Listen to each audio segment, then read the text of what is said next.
Welcome to Top Advisor Marketing, where you will learn how to become a prolific online influencer, attract more ideal clients, and grow your practice. Brought to you by Top Advisor Podcasting, a done-for-you podcasting solution built just for trusted advisors. And now, your co-hosts of Top Advisor Marketing, Kirk Lowe and Matt Halloran. Hello and welcome to another Top Advisor Marketing podcast. You know, one of the things that we get compliments on all the time is the fact that we bring on people who many people would say are our competition. But we don't really look at anybody as competition because you know what? If every single solitary financial services professional, estate planning attorney, and CPA used somebody like who we're going to be interviewing today, or us, or any of the other marketing and branding and PR firms that we've had on the show, the world would just be a better place. So I'm totally happy. And we get to find out some other unique and cool things that other firms are doing that we're not doing that brings even more value to you. So Andrew Healy is our guest today, partner and co-founder of the Water and Wall Group in New York City. Andrew, welcome to the show.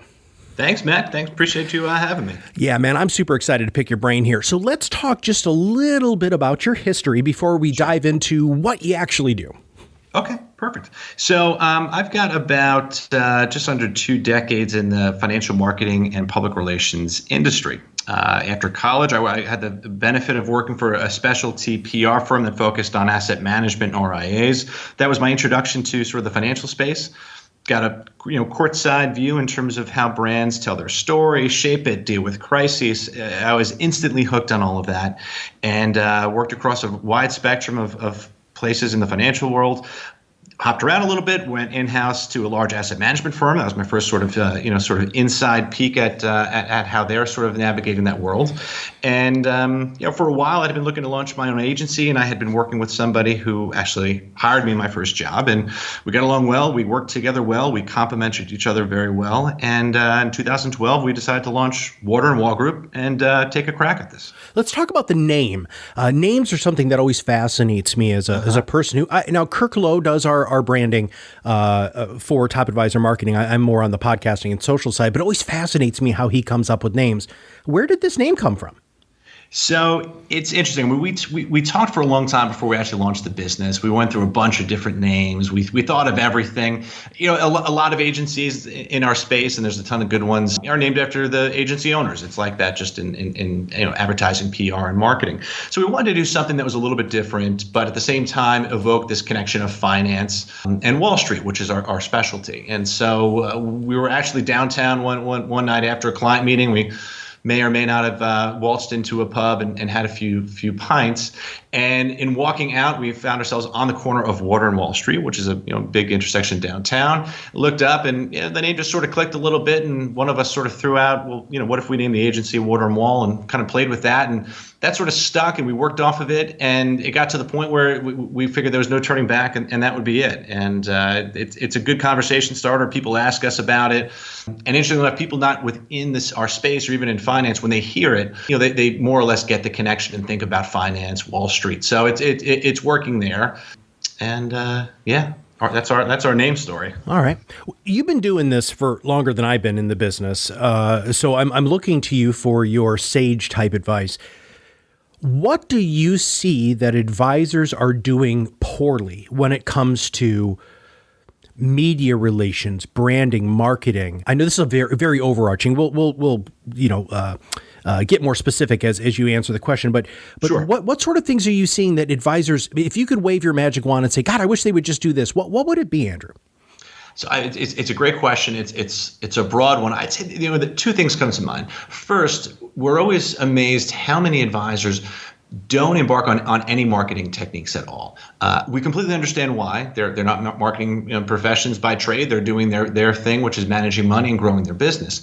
But there are so many tools out there that can allow an advisor to get his or her story out, connect, communicate, engage, all of the things that you and your audiences and we all sort of talk about all day long, that they don't. And they don't because a variety of reasons. They don't have the time, which is a big one. They don't have the resources. They've never done it before, so they don't know where to start. They think that the referrals alone will grow the business. There's a variety of ways. But to me, it's a big lost opportunity to not even dip a toe into the water and at least try it out, because there's no harm there. So, step 1 would be do something.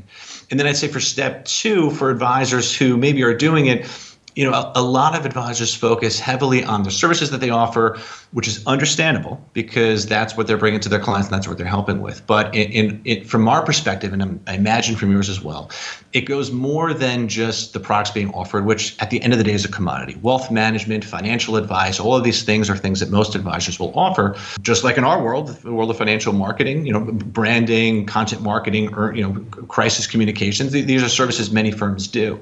Where we're in the similar boat in terms of we're a services business. It's just like Matt, you're a service business. More often than not, we feel that clients hire us as much for the chemistry with us and the people we are, and do they connect and feel the passion as much as they do with the services we offer, because it's our perspective. The services we offer is just, it has to be there. That's what gets us into the door to begin with. You won't even get to first base without it. So once you get there, what's going to separate you? And there's a variety of ways that can do it, but it's the personality. It's going beyond just we offer X, Y, and Z, and focusing more on the stories. And it could be the advisor's backstory, what got them into the business. It could be a case study in a way that an advisor was able to help a client. Those are the stories that people connect with. We're not looking to read an advertisement anywhere. But a relevant story, some of that might strike some similarities in the case that a prospect's looking for. Those were things that we feel advisors don't do enough of, and that's the true value that they bring. Wow.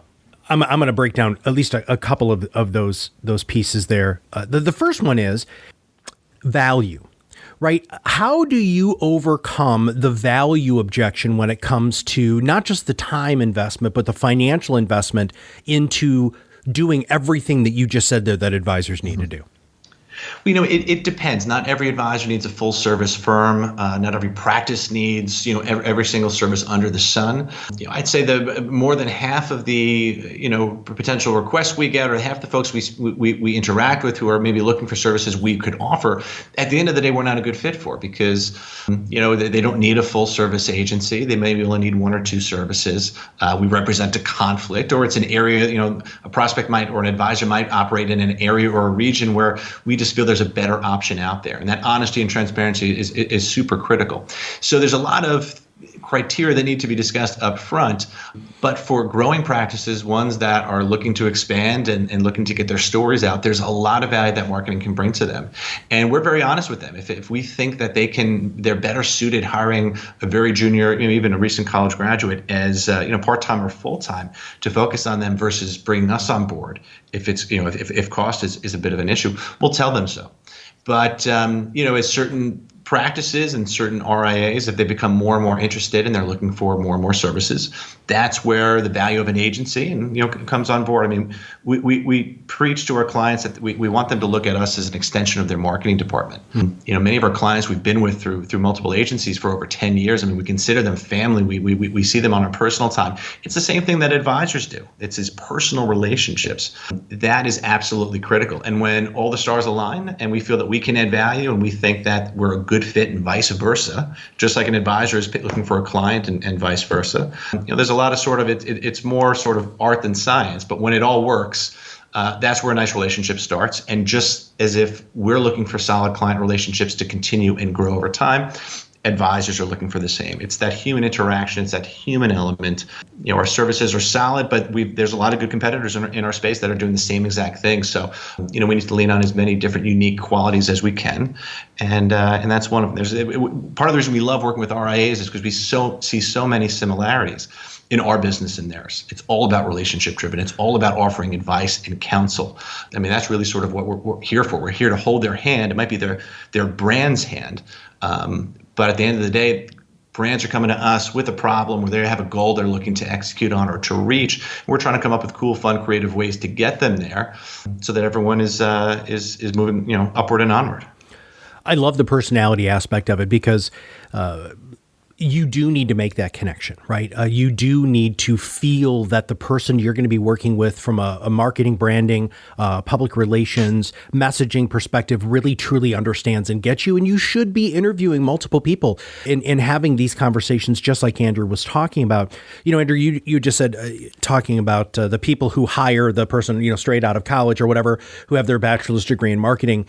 We actually created a program for that because we saw a huge need within our industry. It's called the Certified Digital Marketing Assistant. And basically what that is we train those people to do what my team does for financial advisors for a very, very low price point, because they're doing that, man. I mean, they're trying to get out of it on the cheap. But the best part about it is I don't care if they get out of it on the cheap, because once they start feeling what marketing can do for them, that's when they're going to start scaling up, right? That's when they're going to start looking at firms like yours and saying, okay, wow, we had some results with this person who just graduated. Could you imagine working with somebody who had 20 years of experience in financial services, marketing and branding, and what they could potentially do for us? And that's why I'm so excited about having you on, because of the depth of the experience of you guys and what you bring to the table.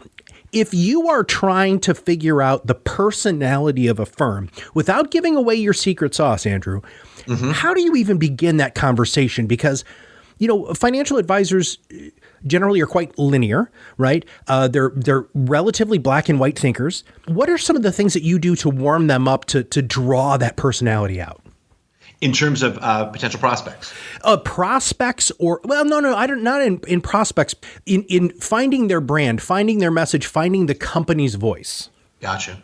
So it takes a lot of conversations, a lot of meetings, and a lot of discovery. One of the biggest things when a brand's looking to go through some type of branding project or branding,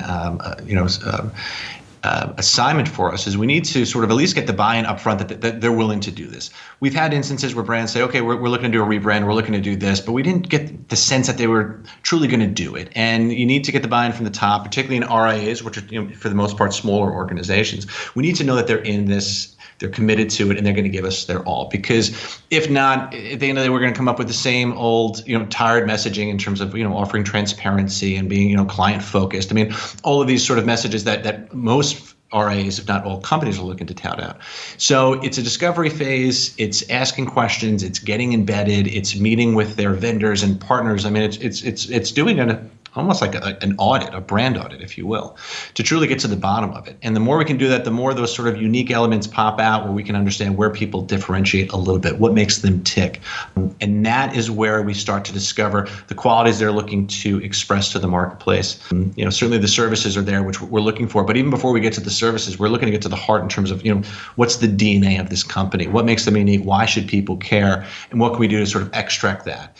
And if you take a look at all of the RIAs that are launching, I mean, at 30,000 feet, they look very similar. Mm-hmm. Just like many companies at 30,000 feet. As you dig deeper and you get closer and closer and closer, certain elements start to pop out. It's like peeling back an onion. You learn a little bit more.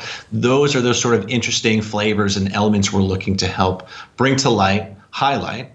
Sometimes it's very obvious. Folks are very they're very self-aware in terms of who they are and what they want to be. Other times they may be a little bit skeptical. And in going through this, when we come back with our analysis and our recommendations, they're surprised at some of the things we dug up, and they get very excited about it. And at that point, it's a collaboration, and we harp on some themes and ideas and creative, the different directions and what works, what doesn't.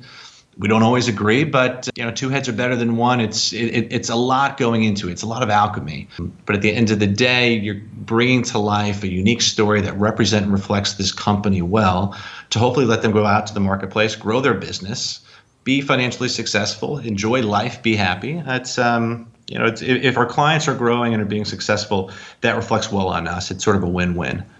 You offer so much more than we do, which is just wonderful. And some of the things that you offer are things that we've never had anybody talk about on the show. So if you don't mind, I'm going to highlight just a couple of the offerings that you have so that you can explain really what you do and what, well, some of them I think it's going to be understandable why it's beneficial. And one of them happens to be crisis communications. Now, yes. That's totally fascinating to me, man. Like, how do you even begin? Where do you begin? Who do you begin with? What is a trigger? What is a crisis? Help us with that. Right. So it's a great question. Unfortunately, there's no slam dunk answer. Every crisis is different. We've worked. Our origins is more steeped within the retail asset management and institutional asset management space, large asset management firms. So there can be crises that pop out of issues with specific portfolio managers, which you see come from time to time. Issues with the executive committee or personnel issues around products. Issues around financial wrongdoing, scandals. I mean, it's there's some salacious sort of avenues we've gone down on behalf of clients. They're all different, but at the end of the day, when we meet with folks, the first thing we say when it relates to crisis is the best time to come up with a crisis plan is before a crisis happens, because when the crisis happens, all hell breaks loose. people's emotions are running high, adrenaline is running a little bit high, maybe their focus is a little bit off, and we can't blueprint a rebuttal book for every single potential scenario. But we can get certain processes in place in terms of if something happens, here's the first protocol: contact the board. To take if it's a cyber security situation with clients and their information, what do we need to do? Do we have a law firm on staff we can go to? So certain things that the research, the homework, that God forbid you never need to. It's like that emergency, break glass if emergency. Like, you never want to break that glass, but if there's a fire, you want to know where it is or if that it even exists. So it's insurance in that way. It's meeting with companies, and depending on their structure and how big and how global or how small or how regional, every plan is different. But it's recognizing that businesses, there's a lot of value in them, and particularly in today's day and age, particularly with some of the issues related to cyber, there's a lot of risk involved. And particularly for RIAs, a lot of them are small businesses. Us being ourselves, I mean, we're a 12-person firm. We don't have a large IT infrastructure. We've got a very good one, but we're not. I'm not a cybersecurity expert. If there were to be an issue, we need to partner with someone who is well equipped for that. Now, we've done that. We've got our own crisis contingency plan in place, but it's a lot of upfront planning. It's a lot of brainstorming in terms of, okay, well, where could we be exposed? What could happen? What could be an issue?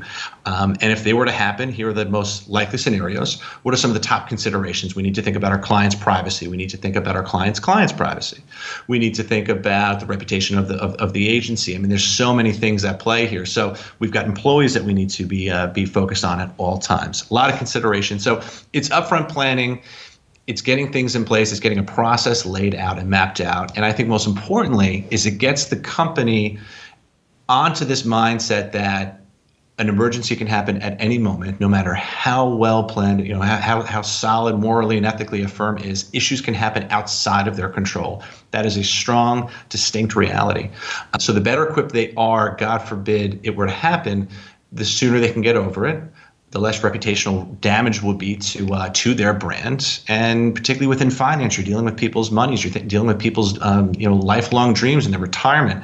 These are very, very sensitive touch points that need to be treated as such. Let's talk about internal communications, because you do have experience working with larger RIAs. What is an internal communications service that you provide, and how could even the smaller businesses learn from you? In terms of internal communications? Yes, sir. So it's funny. Most, when people think about public relations, they think about being seen in the media, and that's earned media, and that's certainly something. It's a big focus of what we do. It's where we were sort of born out of, and not to go on a tangent, but when we launched in 2012, the value of earned media was maybe at an all-time low. That was with the advent of content marketing and a lot of these new social platforms coming out, and there was a lot of chatter about we're all journalists and no one needs the media anymore. And certainly that mindset has changed. We saw an onslaught of content, and I think people really started to realize that there's too much content out there, too much bad content out there. It's too noisy. And hey, if I have a lot of faith in a particular media organization, whether it's a new digital emerging company or a traditional one like the New York Times, and they're going to vet some news for me, that there's value there. So that's my PR earn tangent. But public relations is about changing and refining and enhancing the perception that an individual or organization has in the marketplace. And you can get that out through many ways. For the longest time, the most cost-effective way to change people's perception was through the media, because before digital, before the internet, before technology, that was the easiest way to do it across the country. It is still a phenomenal way of doing it. We think the value of earn has never been greater, but there's a lot of different ways to tell stories and get out there. And I think one of the ways is with internal communications with RIA's employees. I mean, these are people who accepted a job, who felt compelled enough by the mission of the RIA, whether it's a small 2-person or 5-person firm or a large growing, nationally recognized firm, that they want to align with. People want to make sure that the companies they work for have values that are sort of on the same page as theirs. So they're, I hate to use the word cheerleader, but they're the ultimate brand advocate. And what we encourage all of our clients and anyone in general is to not overlook that. We know you want to get out there and reach your clients, and we know you want to get out there and be seen by potential clients. But don't forget about the folks that are coming up into the office every single day doing the work, because they've got their own network. And if you treat them well, and if you keep them updated in terms of what's going on, and you welcome them into sort of the decision-making process of the company to the extent you can, that will increase the affinity they have for the company. And that helps with recruitment. That helps with retaining talent, which is an extraordinarily expensive thing in the wealth advisory space. I think it's natural. Look, if you're a client-facing business, you're always going to be focused on clients and prospect. But what we encourage clients to do is to not overlook the true heroes in the office every single day, because there's so much that they can do to sort of enhance that brand and amplify the messaging you're doing it. Internal comms is a way of keeping them in, sort of on the same page, making sure they feel they're part of the team, they're up to speed of what's going on. And guess what? If they're engaged and they're passionate, they probably have some good killer ideas that if you give them the create the culture that they feel comfortable sharing it, you can implement those ideas. Some of the best success stories we've had from our team have been some junior folks who we just mentored like crazy, and 3 years later, I mean, they're superheroes. Mm-hmm. It takes patience, but it's something that's absolutely critical. I think financial services professionals really do miss the boat on the fact that a lot of the relationship isn't just with them. It is actually with the team, whether it's the person who's answering the phone and scheduling, or the paraplanner, any of those sorts of things. If they're all on point with the brand message, it's going to be reinforced more fully. And that was the gold nugget for me today, Andrew. I'm so glad that you brought that up, because if there's one thing to pull from all of this is if you have really good internal communications, if your team understands exactly who you are, what you do, why you do it, and why anybody cares, they're going to find places to say it. They're going to have opportunities with clients and prospects to reinforce that message. That is freaking brilliant. Okay, so we're getting kind of close on time here. What else? What should I have asked you, man? I feel like I'm missing a whole bunch of stuff because you guys cover so much stuff. What else should I have highlighted that you do that's unique and different? Help me out. Great. Well, public relations is a big thing. Content marketing is a big thing. And I think, we're getting back to one of your, maybe the first question you asked in terms of, what are some of the things that RAs aren't doing, need to do more of. And they need to embrace marketing. They need to, if they're a little bit nervous about it, or if they're intimidated by it, there's so many options and resources out there, from outsourced part-time help to full-time staff to outsourcing it to an agency such as yourself or such as ours that they can do. There's so many ways that advisors can tell their story. We have worked with a few fantastic RIAs. The thing that makes them so fun to work on is all of them are different. They're offering the same thing. They're managing their clients' wealth. They're trying to preserve their spending capital and trying to pass on their values. These are all tremendous things, and it's great value that they bring. But when we meet with them, what gets us excited is when we hear about their backstory. Why did they get started in the industry? Was there something that happened? Was there a success story? Was there a really bad story? Getting through this, these are the things that when we're speaking with the media and we're trying to get a profile in a local paper, for example, or if we're trying to come up with a video series or something that really highlights the sort of the personality behind the phone. Those are the things we're focusing on. We're not talking about the services per se. So those stories are absolutely critical. You can do that through content marketing. You can do that through public relations. You can do that through internal communications. The biggest thing we try to preach, and I know you do as well, is recognize that the value you bring to clients, understand that there are more people out there who need that than there are service providers. I'm a big believer there's a lot of room in this sandbox for you and us and competitors to play. I think there are far more brands that need help than there are service providers there to service them. All men to that. Exactly. But for RIAs, we think there's a big intimidation factor, particularly for smaller ones. They don't have the time. They don't know where to do it. Their to-do list is always and never ending. Why do we need another project? Obviously, we've seen some fantastic success stories. But we've also seen with advisors getting out there, once they start to do this and they start to have a little bit of fun with it, you kind of see them relax. You see that the stories open up a little bit. And then all of a sudden, it's no surprise their phones are ringing a little bit more. They're getting some more referrals. So, it's getting out there. It's networking. It's telling your story, understanding that you're not a fit for every single prospect and person you meet. But the more touch points you have, the more hands you're shaking, the more folks you're reaching on the various digital platforms or on their phones. And assuming you're doing it in a way that represents your organization and you personally well, there's no downside there. If you can do that and reach that in digital marketing, it just amplifies that on steroids. It takes the day-to-day, face-to-face interactions and networking, which is important, and really takes it to another level. And all of that comes down to just that soul story. Who is the advisor? What is he or she doing that's different? What makes them tick? What are they passionate about? People are looking to just work with folks who are similar to them, who are enjoyable to work with. And that all comes down to the advisor's story. And I think they don't recognize the value there, or they don't want to talk about themselves because it's always about the client. And there's a balance in everything in life, but particularly with marketing. Don't be humble. Get your story out there. Don't overpromise. Don't be something that you're not. Be true to yourself. It's all the things our parents told us growing up, and with good reason, because it's good advice. Now, if somebody wants to engage you, what is the best way for them to reach out to you? If some of the things that you've said really connected with our audience, we want to make sure that they have a way to reach out to you and engage your services. So how can they do that, Andrew? So the best way would be either email or LinkedIn. I'm an absolute LinkedIn fanatic. Andrew Healy, you can find me there, our company page. Please follow us, connect, engage. If you're in New York, reach out through LinkedIn. My email address is andrew@waterandwallgroup.com.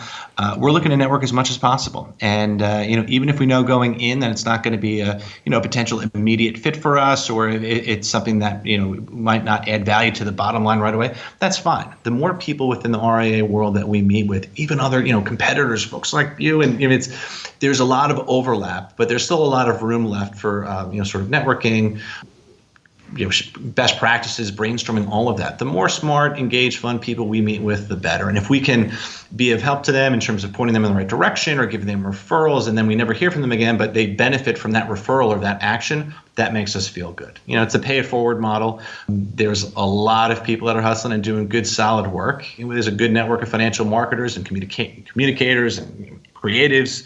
It really, once you sort of tap into it, you're amazed how big and wide this net is. And these folks are looking to work with fun people, do good work, have a good time, make some money. That doesn't sound so bad to me. And it doesn't sound so bad to me either. And you're right. There are so many people out there who need the services that if everybody who needed it reached out, there's no way that your company, my company, any of the companies that we both know could handle that volume. And really make sure it's personality, everybody.